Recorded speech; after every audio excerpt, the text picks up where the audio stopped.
कभी मुझे याद करते हैं? राहुल साहब, बाबा के कहने पर ही तो मैं यहाँ आपकी और आशु की खैरियत मालूम करने आया हूँ। वो जबान से चाहे लाख इनकार करे, लेकिन आपकी हमेशा फिक्र रहती है उन्हें। आपकी जरा सी तकलीफ से बेचैन हो जाते हैं राहुल साहब।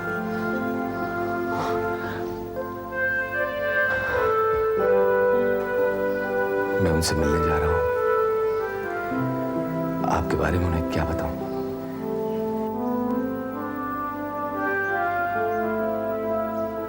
कह दीजिएगा जिंदा है, मौत से भी बदतर जिंदगी जी रहा है।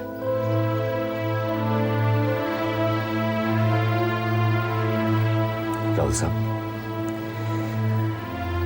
पछतावे के आंसू हर गुनाह को धो डालते हैं।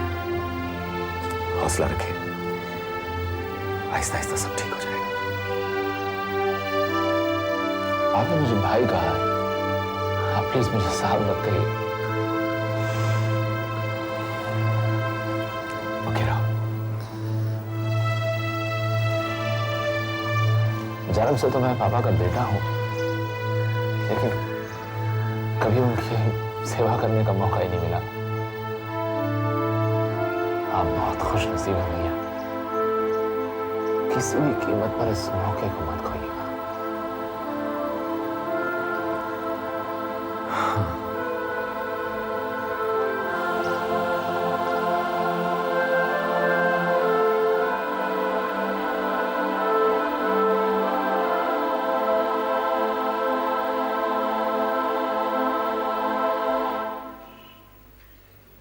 माइकल, यू लेजी बम, 8:30 हो गए, उठो।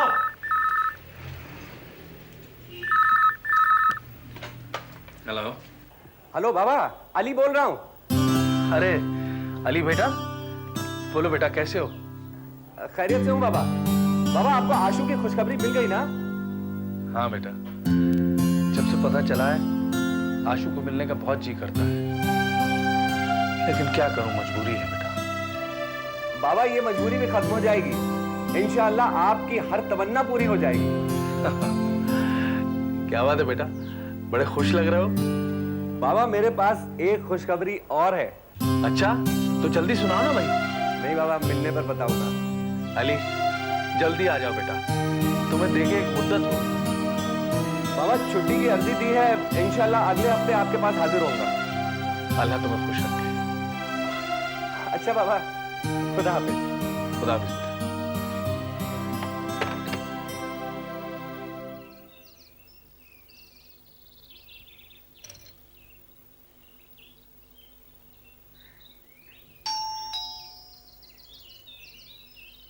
हाँ भाई, आ रहा हूँ आ रहा हूँ आ रहा हूँ।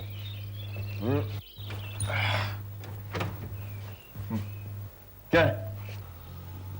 Michael uncle? हाँ माइकल, मैं ही हूँ।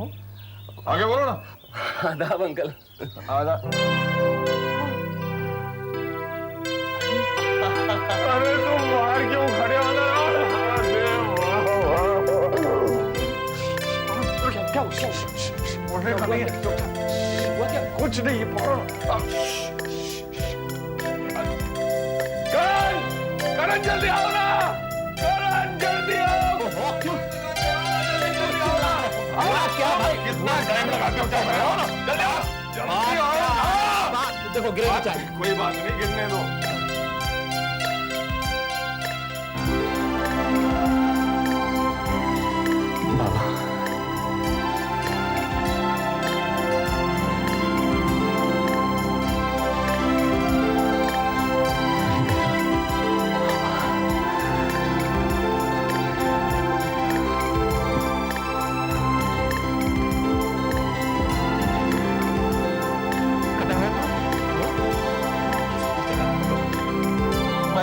अरे खूब अच्छी तरह जानते हैं किसने हो, क्या समझता है? मत पूछो।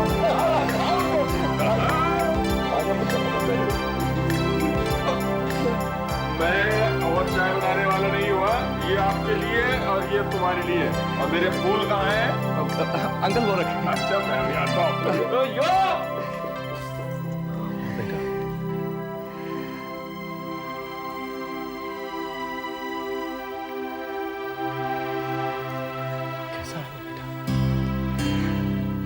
बताइए आप कैसे समाने के बाद देख रहे हो माँ बाप को?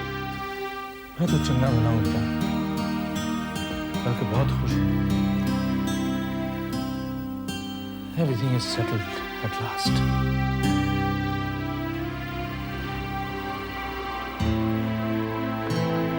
नहीं बाबा, आप खुश नहीं हैं। एक गम है जो आपको सता रहा है।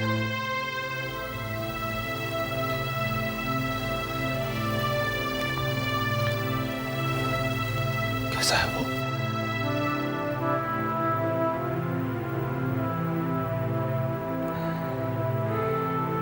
कहने को तो अच्छा है बाबा, नौकरी मिल गई है, आशु भी मिल गया है, लेकिन आपकी दुआओं के बगैर उसकी जिंदगी नामुकम्मल है बाबा। मेरी दुआएं उसके साथ हैं बेटा। लेकिन ये बात वो नहीं जानता है बाबा। वो तो ये जानता है कि आपने उसे अभी तक माफ नहीं किया। आप उसकी सूरत तक नहीं देखना चाहते बाबा।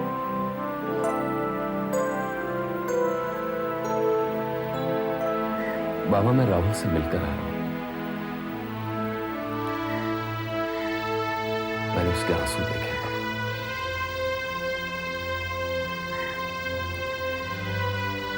नदामत, पशेमानी और गुनाह के एहसास के बोझ तले पिस रहा है वो बाबा। जीता जरूर है मगर जिंदगी उससे कोसों दूर है बाबा, कोसों दूर है। तो तू बता बेटा, मैं क्या करूं? उसके पास अब सब कुछ तो है, क्या चाहिए उसका?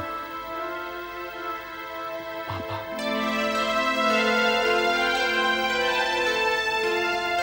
उसे उसके पापा चाहिए बाबा।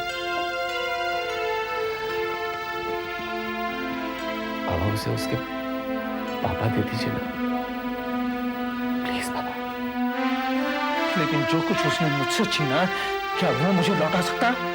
बोल, लौटा सकता है वो? मेरा परिवार छीन लिया उसने मुझसे, मेरी पहचान छीन ली। बेटा, जब खुद की औलाद मुंह मोड़ लेती है ना, तो विश्वास कैसे टूट जाता है ये तो नहीं जान सकता। तुझे नहीं पता लगेगा। तो क्या सोचता? क्या मैं नहीं चाहता कि वो मेरे पास वापस आ जाए? क्या मैं उसको अपने सीने से लगाने के लिए तड़पता होता?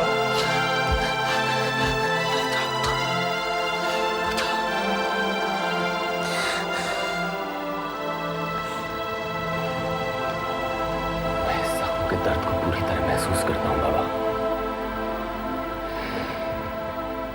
लेकिन मैं ये भी जानता हूं बाबा कि अगर राहुल को कुछ हो गया तो आप। राहुल को कुछ नहीं होगा, कुछ नहीं होगा। एहसास है गुनाह से भी बदतर होता है बाबा। वो गुनाहगार की जान तक ले सकता है बाबा। क्या मतलब तुम्हारा? मुझे डर है बाबा कि राहुल कहीं अपना दिमागी तवाज़ुन न खो बैठे।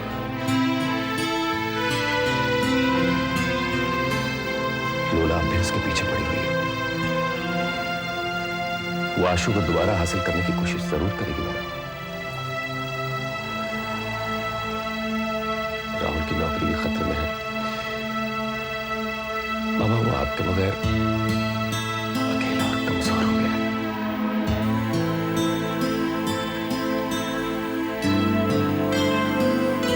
बेटा तू फिक्र न कर, जब तक मैं जिंदा हूं राहुल को कुछ नहीं होगा, कुछ नहीं होगा राहुल को। मुझे आपसे इसी बात की उम्मीद थी बाबा।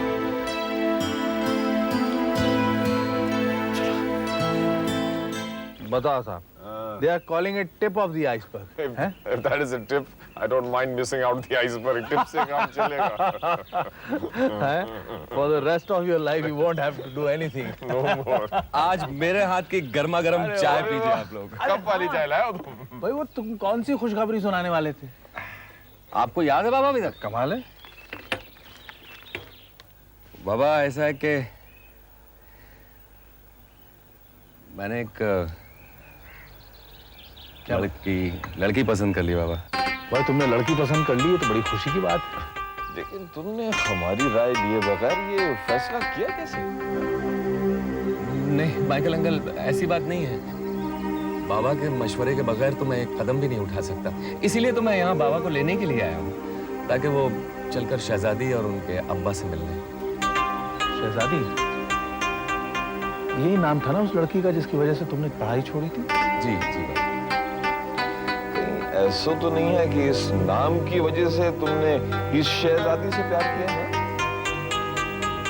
नहीं माइकल अंकल, ऐसी बात नहीं है। बाबा मिलेंगे तो मेरी पसंद की वजह खुद ही जान जाएंगे। लेकिन बड़े साहब ने इनकार किया तो?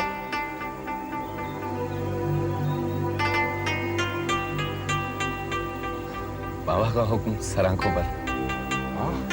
That's very good. ये तुम्हारा बेटा बहुत अच्छा है। हाँ, लेकिन अली बेटा, ये शादी ब्याह जिंदगी भर का मामला है। इन्हें तय करने में जल्दबाजी नहीं करनी चाहिए। और वैसे भी तुम्हारे सामने राहुल की मिसाल तो है। उसकी एक गलती की वजह से सारी जिंदगी उसके लिए सजा बन गई। आप सही फरमाते हैं बाबा। बाबा मैंने शहजादी को पसंद जरूर किया है, लेकिन वो अच्छी बीवी बन सकेगी या नहीं, ये तो आपकी तजुर्बेकार निगाहें ही परख सकती है। अरे बेटा, तुम्हें नहीं लगता कि ये काम तुम्हारी अम्मी मुझसे बेहतर कर पाएंगी? और वैसे भी उनका पहले हक बनता है। तो ऐसा करो, शहजादी को पहले तुम अम्मी से मिलवा दो, उसके बाद मैं मिल लूंगा। जैसा आप कहें बाबा। मैं आज ही अम्मी से मिलने जंजीरा रवाना हो जाता हूं। आ रही हूँ भाई, आ रही हूँ।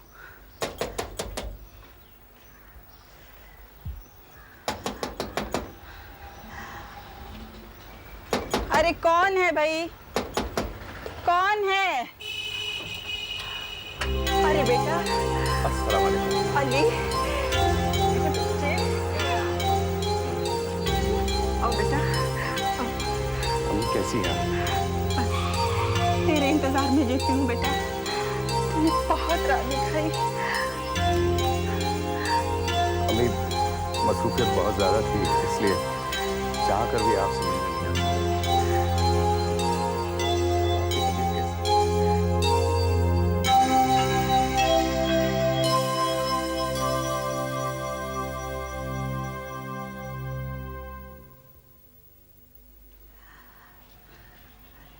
जिसके दोनों बेटे बाहर हों, उसकी तबीयत कैसी होगी बेटा?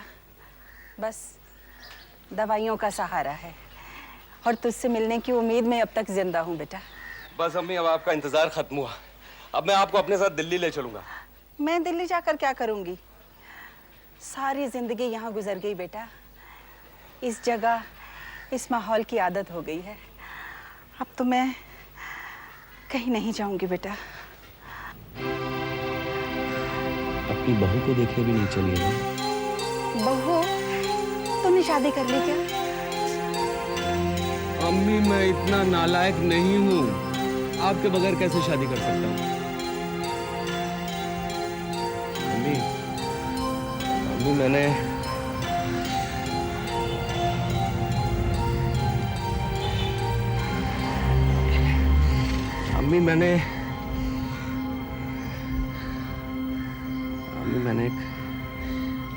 एक लड़की पसंद कर ली है, और मैं चाहता हूँ कि आप उन लोगों से मिल लें। अगर मुनासिब समझे तो मेरा रिश्ता तय कर देंगे। ये तूने बहुत अच्छा किया बेटा। तेरे अब्बा के गुजर जाने के बाद ये घर वीराना हो गया था, अब फिर से आबाद हो जाएगा। बोल, कब चलना है दिल्ली? नहीं नहीं अम्मी, अभी नहीं, पहले आपका इलाज कराऊंगा, जब आप बिल्कुल अच्छी हो जाएंगी। अरे बेटा, मैंने तेरी सूरत देख ली, बिल्कुल ठीक हो गई। मैं तो अब सफर की तैयारी करती हूँ। नहीं नहीं राहुल जी, मैं आपसे बिल्कुल नाराज नहीं हूँ। तो ठीक है, फिर अगले संडे मिल लेते हैं। ठीक है। नहीं, लेकिन अगर इस संडे दीदी फिर आशु से मिलने आ गई तो? ये भी हो सकता है। अरे इस हफ्ते एक बैंक हॉलिडे है ना, शायद थर्सडे, तो उस दिन तुम और आशु जम के छुट्टी मनाना। और आप? मैं तो नहीं आ पाऊंगा ना, बैंक हॉलिडे है तो होटल में काफी रश होगा। I will have to be there. तो फिर ये तय रहा, हाँ? इस थर्सडे मैं आशु को तुम्हारे हॉस्टल छोड़ दूंगा। राहुल जी, मैं सोच रही थी कि अगर हम सब एक साथ। Alright, some other time. हाँ, ओके, बाय। या बाय।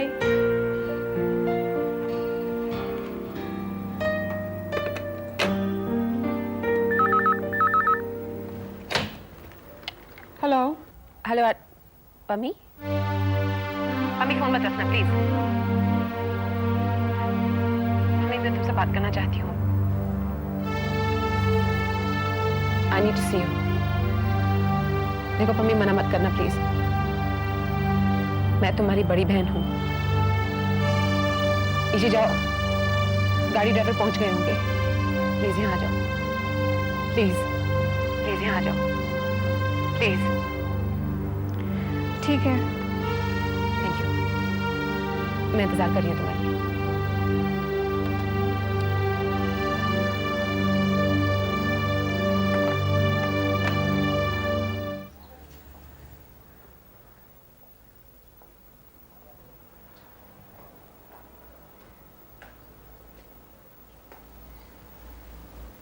दीदी। Mummy, thank you for coming. आओ ना, आओ, देखो देखो मैंने तुम्हें क्या क्या बनाया है। भजिया, सैंडविचेस, तुम्हें ये बहुत अच्छी लगती है ना। बैठो बैठो ना। तुम्हें पैसों की जरूरत तो नहीं है ना?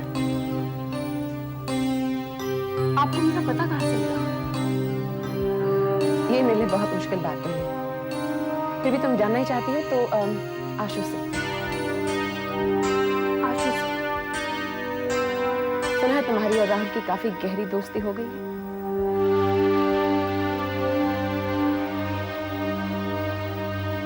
मेरी और राहुल जी की दुश्मनी भी नहीं थी। हाँ, लेकिन मेरे डिवोर्स के बाद इस दोस्ती ने कुछ दूसरा ही रंग ले लिया है ना? मैं इस बारे में कोई बात नहीं करना चाहती, लेकिन मैं करना चाहती हूँ। मैं राहुल और आशु दोनों के बारे में बात करना चाहती हूँ।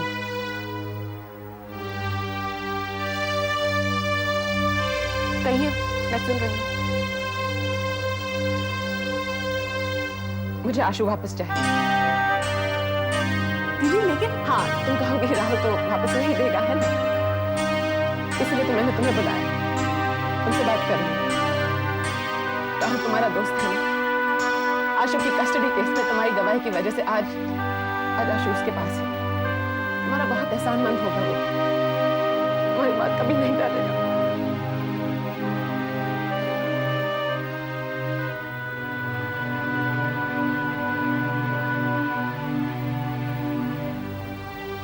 मान लो मैंने राहुल जी से कह भी दिया, फिर भी क्या वो आशु को आपके हवाले करने के लिए तैयार हो जाएंगे?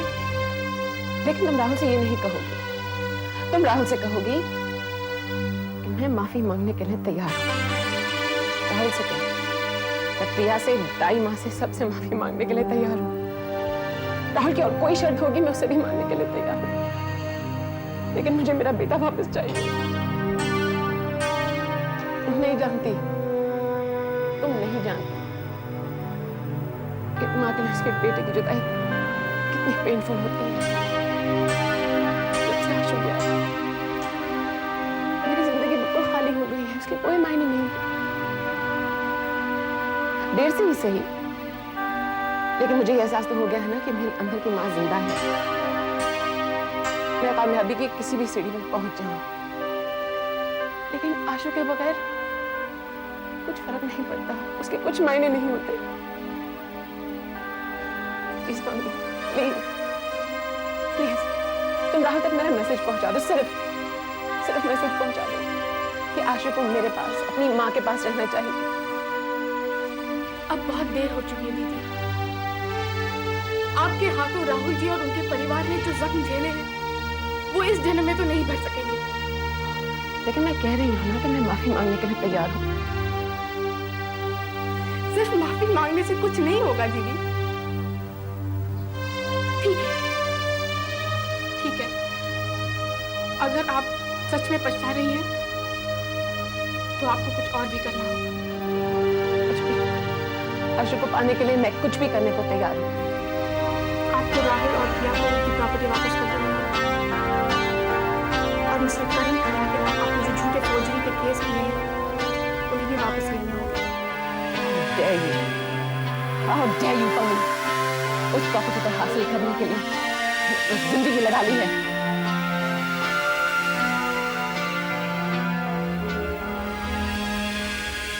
औलाद की खातिर तो सब कुछ किया जा सकता है। ना रोमांटिक आइडिया है ये तुम अपने पास रखो, पहले तुम्हारे काम आएगा। सोच लीजिए, इसके अलावा आपके पास दूसरा कोई रास्ता नहीं है। आशु को हासिल करने के लिए मैं कोई और रास्ता निकाल लूंगी।